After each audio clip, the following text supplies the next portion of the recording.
జగనన్న పాలనలో తీసుకుంటే పోలీసుల్ని మన రాష్ట్ర పోలీసులు పక్క రాష్ట్రాలకు వెళ్ళినప్పుడు వాళ్ళు వీళ్ళని చూసి సెల్యూట్ కొట్టేవారు. మన పోలీసులు తలెత్తుకొని బ్రతికేవారు.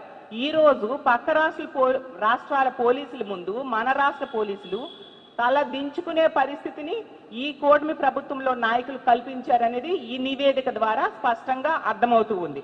అసలు ఒక ఫెయిల్యూర్డ్ సీఎం, ఒక ఫెయిల్యూర్డ్ హోం మంత్రి ద్వారా ఇలాంటి దుస్థితి ఈ రాష్ట్రంలో ఉన్న పోలీసులకు వచ్చింది అనేది అర్థమవుతూ ఉంది. ఎంత దారుణం అంటే చిన్న చిన్న రాష్ట్రాలు కూడా ఈ ఎంతో చక్కగా పోలీస్ వ్యవస్థని వాళ్ళు మెరుగులు దిద్ది ప్రజలకు రక్షణ కల్పిస్తూ ఉన్నారు. మొదటి స్థానంలో అస్సాం ఉంది, 72.03% తెచ్చుకుంది అస్సాం. అలాగే హర్యానా తీసుకుంటే 2వ స్థానంలో 62.70% సాధించింది.